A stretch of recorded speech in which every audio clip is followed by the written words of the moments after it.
welcome to Ita Kettleborough, the Director at the Energy Transitions Commission. We're going to talk through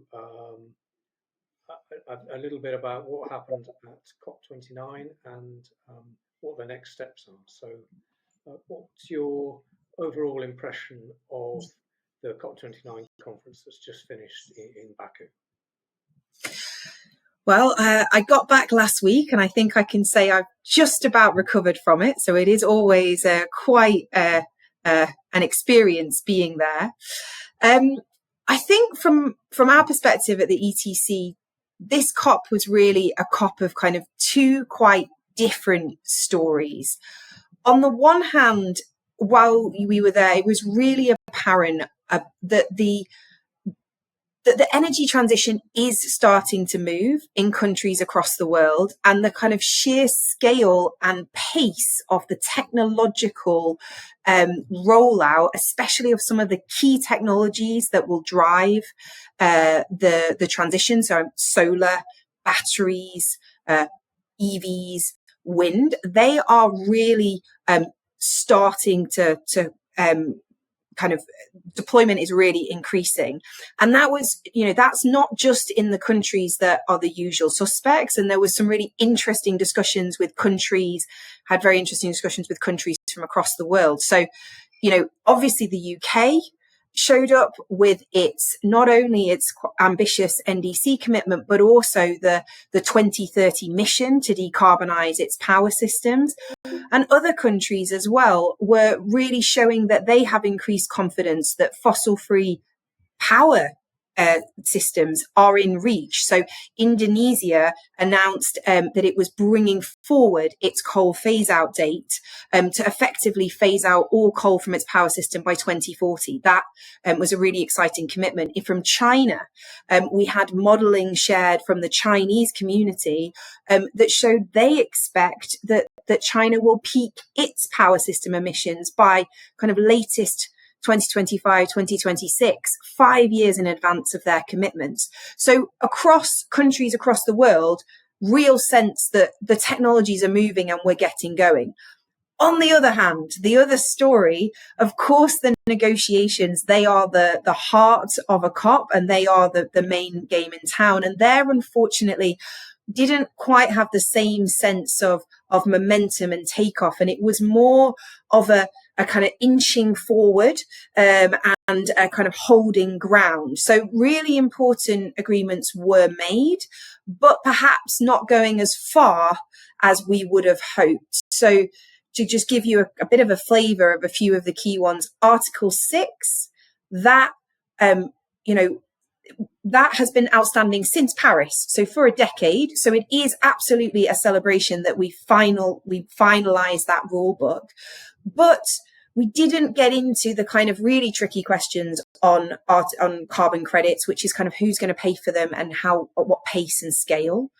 On the UAE dialogue and stock take, we had some really big commitments made in Dubai last year. So the transition away from fossil fuel, the tripling renewables. There was a hope we would have the cover text in Baku reiterate those commitments. Was mooted, it was discussed, but ultimately it didn't land. And obviously the biggest game in town was on the climate finance side. And there, while there was some very, very important agreements and some really crucial numbers that were agreed, there was also quite a lot of kind of muddy waters left, a lack of clarity. So it unfortunately doesn't feel that we've made as much progress as we might have done. So really a tale of two different stories. One, perhaps people more aware of, the kind of negotiations being difficult, the tricky geopolitics, but also a story of massive momentum, activity across the world, and a real step forward on crucial parts of the net zero story. Sure. And we were introduced to yet another new acronym, which the COP process seems to love so much. So could you tell us a bit about the NCQG, what it is, and was the deal that was reached sufficient to address the challenges of climate change? The NCQG, indeed, another acronym for us all to add to our kind of acronym soup or salad that we exist in the world of climate. So the NCQG is the new collective quantified goal. The original collective quantified goal was agreed as part of the Paris Agreement, and has been. It was around the transfer from more wealthy developed economies to emerging and lower income economies to help tackle climate change, to decarbonise and to adapt. That originally was an 100 billion per year target, which was finally achieved a few years ago. We're up for the docket to renegotiate that agreement. So that's what the new collective quantified goal was. And in the run up to COP, we did a big piece of work at the ETC trying to just lay out what do we think a successful agreement would look like. And the crucial thing here is a very important part of that agreement is the quantum. So the total number, how much was pledged. And here recognizing that there's obviously, the 100 billion that had stood, but there's also really important work that the Stern-Songwei report has done, actually saying, well, how much is needed? So also the importance of trying to kind of embed that quantum in what is needed for emerging and lower income economies to address climate change. But crucially, and this was really, really important for us, our view is that the climate finance debate is often mired in quite unclear language, wishy-washy language, lack of clarity of what the money is for and who will pay for it and in what form. And here, the what form is really important. So some of the money that needs to flow into low and emerging economies is investment in new forms of power generation, etc., that will provide a return. And it's an investment that the private sector can fund. But that isn't the only types of finance. We also need to look at, in some of these countries, the cost of capital is very high. There's a lot of risk, etc. So you also need what are often called more concessional forms of financing, or MDB, multilateral development bank catalyzed forms of financing. They might have longer, investment horizons, not need such short-term returns. They might do some risk mitigation to crowd in others. And in some cases, there'll also be grants that is needed. So that's where there's no return expected. And that is, more like international development assistance. So those are all needed. And what we were saying going in is it's really important that the climate finance agreement is more specific about what it's being used for and the sources of finance. So is it public? Is it private? Is it concessional? Is it grant? And unfortunately, when we kind of look at what was agreed, there was two very important numbers that were agreed. So one is a general target for globally to mobilize 1.3 trillion of climate finance per annum from countries across the world in order to help middle and low income countries. And then there was a second number, 300 billion, that was specifically ring fenced from the higher income countries doing the transfer to the lower and middle income countries. But in both cases, those numbers lacked clarity. So in both cases, it's not clear, is that public or private? It's not clear if it's concessional or grant. And so on this point that we said was so crucial for really mobilizing the finance to flow, we don't feel, unfortunately, that kind of we got that crucial clarity into the text. Right. Okay. And you talked about the importance of having clarity just on the terms. So you don't think that was really advanced much by what happened in Baku? The fact that the quantum and these targets were set is a step forward and is really crucially important for the climate finance debate. There was also a recognition in the text that this is an ongoing discussion and that this needs to continue, so that this isn't the end of the discussion. And there was, a calls for specific actors to be part of those dialogues and for us to return in the future. So that is important and will help drive this. We think that increasing the clarity in those discussions will really help us, because it will help to ensure that we everyone knows what to expect from where, and we avoid some of these things where different parties have very different expectations of the type of finance that will flow. And we've seen that over the last decade, and there is still a risk in how it's written today that could continue. The other thing I would say is one of the most crucial levers of the investment that needs to flow. So investment for mitigation action, so to decarbonize energy systems in emerging and lower income countries. That the ETC said that quantum by 2030 was around 900 billion per year, of which domestic markets in those countries would play a crucial role, catalyzed by policy, where MDBs, multinational development banks, they would play a crucial role, and that they would critically catalyze and more efficiently catalyze private sector finance into those markets. The discussions did also recognize the need for further MDB reform. That's very important. Also, we still have coming up the NDCs 3.0, as they're called. These are the nationally determined contributions. These are the national plans. And they can still have a very significant role in catalyzing domestic savings in those markets. So it's certainly not the end of the story, but there is still a way to go to make these agreements as effective as possible. And there was some talk, before and during COP29, about expanding the group of countries that contributed this funding, notably China and the Gulf states. Was any progress made on that, or and if so, which way did it go, forward or backwards? So the 1.3 trillion number, the target number, the large scale target, that one was formally recognised as all parties would contribute, and so there is that number doesn't have a distinct subset of countries that are just flowing. So China and the Gulf states would be encompassed within that larger target. The 300 billion a year, that remains within the original defined group of higher income developed countries.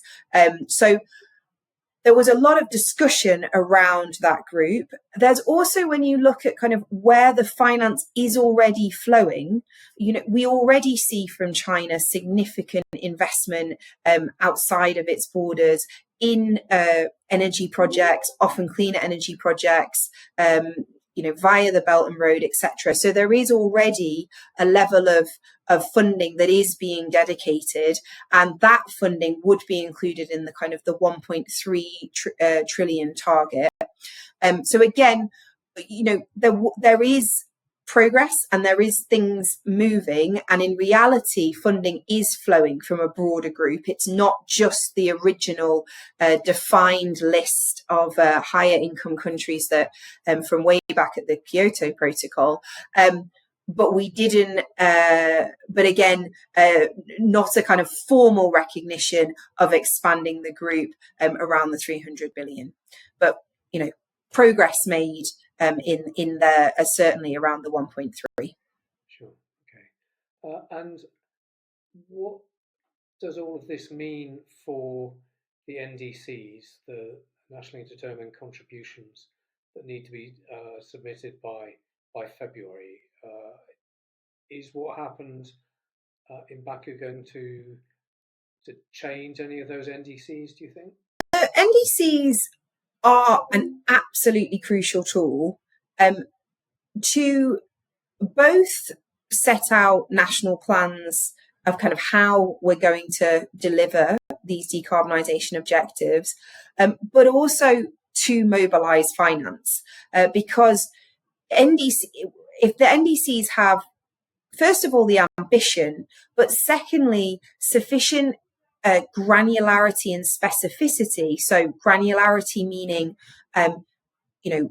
sector-specific targets for a country. So saying, we've got our overall decarbonisation goal, and we actually believe that X% of that will come from our power sector by 2035, Y% will come from our transport sector. This is what we're aiming for. And then crucially linking that to the policy framework that they want to use to deliver those outcomes and to kind of support that result.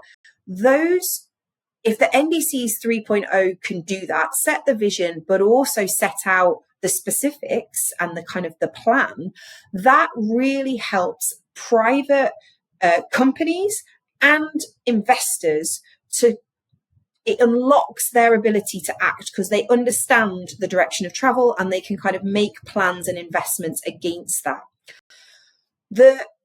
Currently, we were hoping, another outcome we were hoping from Baku was that there perhaps would be more NDCs announced early, because that can create momentum for countries, seeing that other countries have kind of stepped up early. We actually, in the end, didn't see very many NDCs at all. There was high-level announcements from the UK, Brazil, and the UAE, but there weren't hugely more beyond that.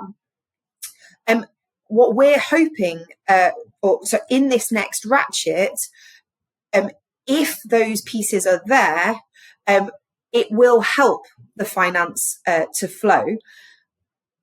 Given that the 1.3, the finance agreement that is on the table, what is likely to happen and can still be very, very helpful is that for many emerging and lower income countries, they submit kind of two versions of their plan. They'll have an unconditional target and a conditional target. And the conditional target is conditional on that climate finance, either part of the 300 billion or the 1.3 trillion that the world knows it needs to mobilize, that being delivered. And if it is delivered, then those countries say we can probably go further in what we promise in terms of our emissions reduction. And countries have the ability to kind of specify that and to specify it quite clearly. If you give us the climate finance, this is what we'll do with it.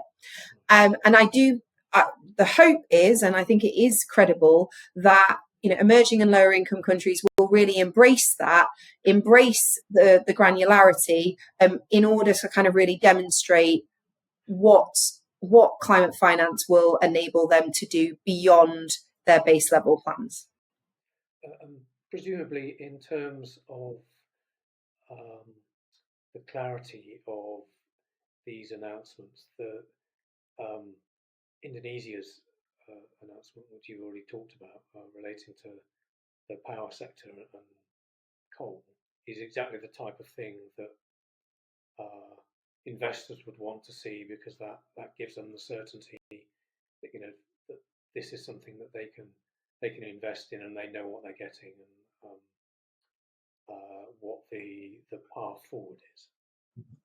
Absolutely. So those types of kind of very clear policy kind of commitments and targets, whether they be phase out targets like the Indonesia one. So they're saying we're going to phase out of coal generation. So we need to have replaced to have alternatives ready for then.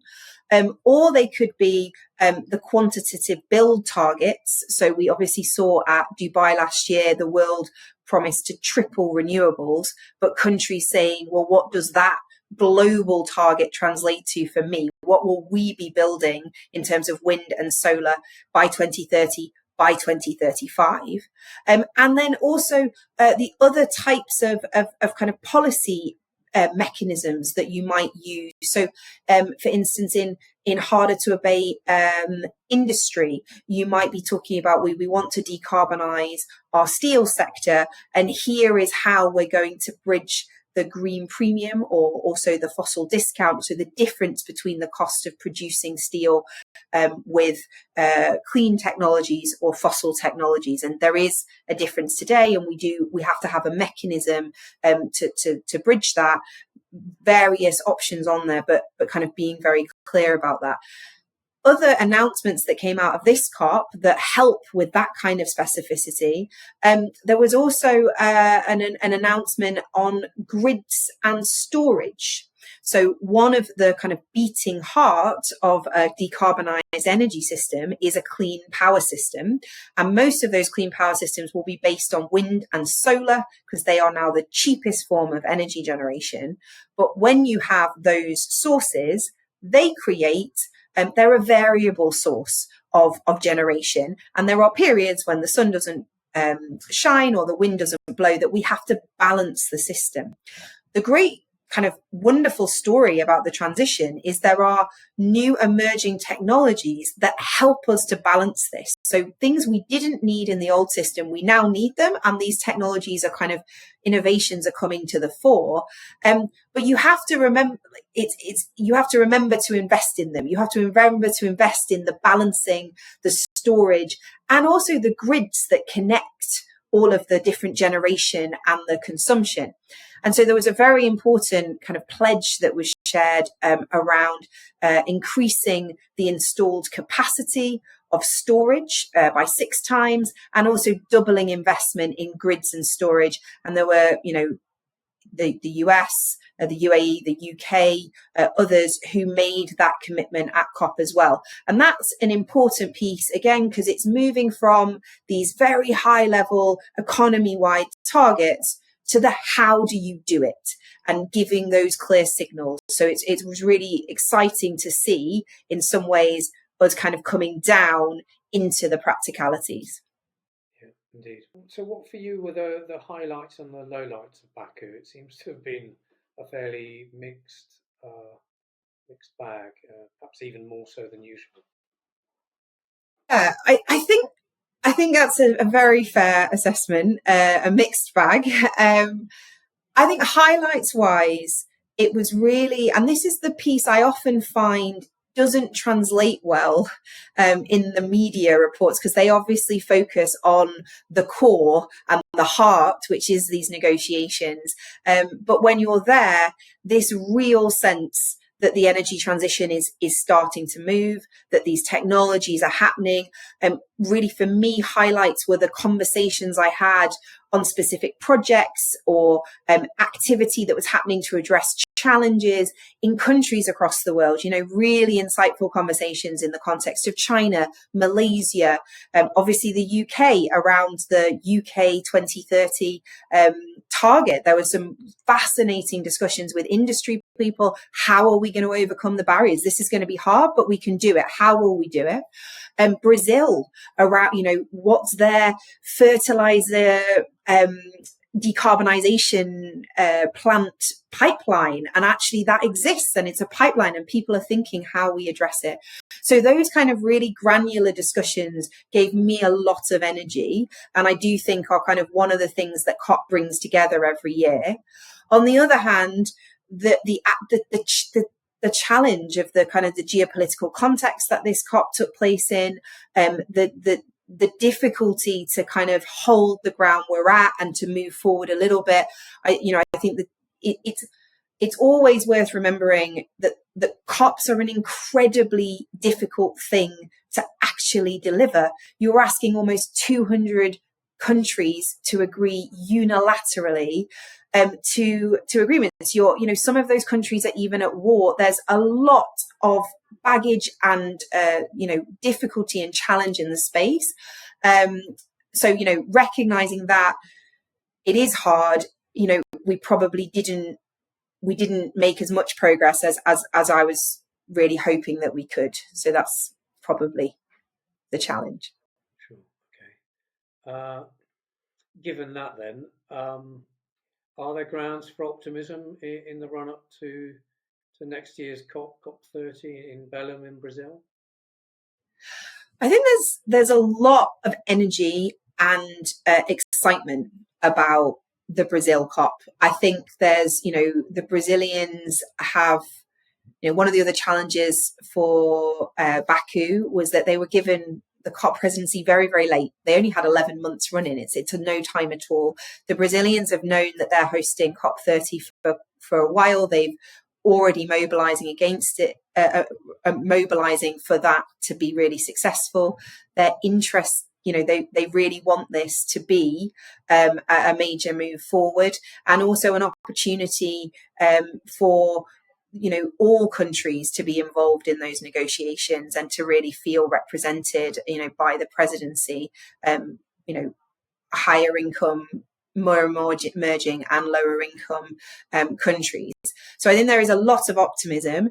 There's some pieces that can really fall in place before that. The NDC 3.0, there is real opportunity for us to massively increase where we stand when we add up all of the country commitments. At the moment, the reality is that we stand at vast, nowhere near where we need to be.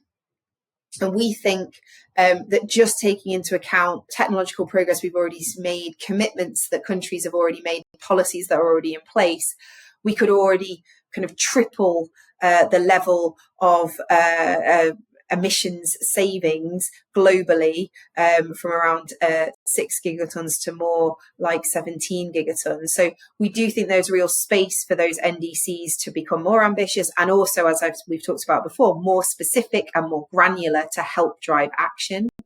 And that would be transformational for the next COP. So are there particular areas then that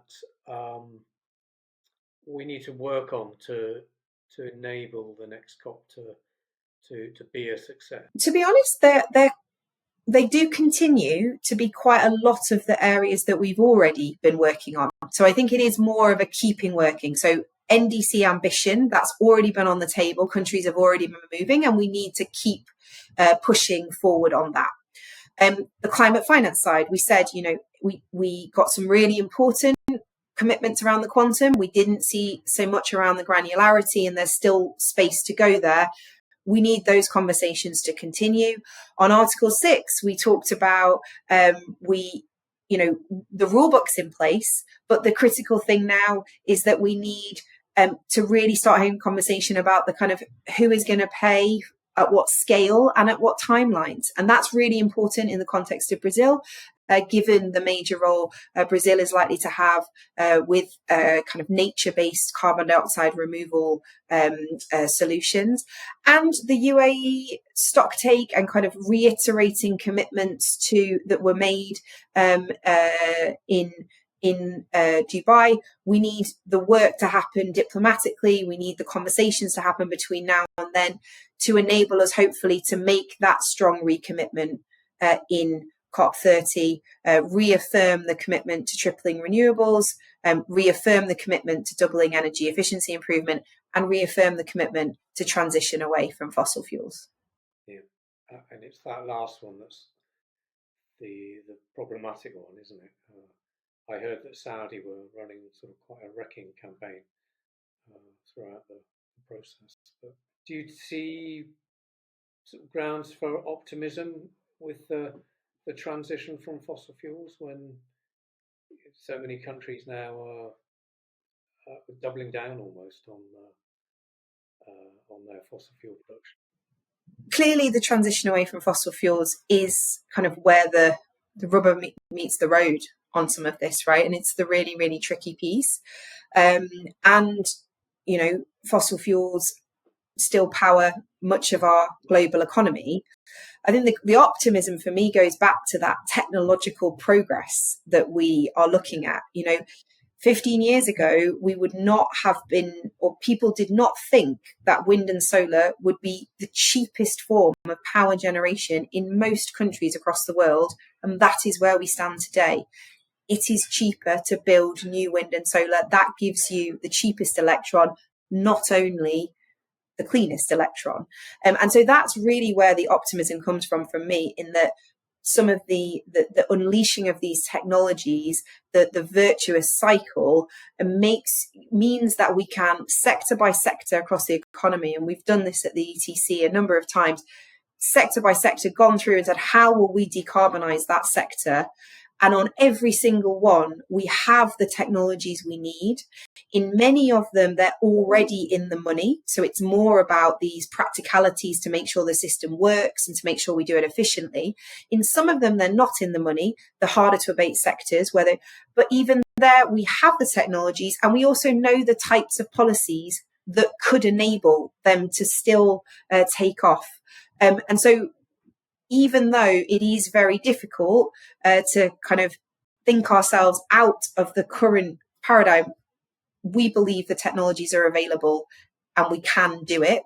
And that gives huge source for optimism.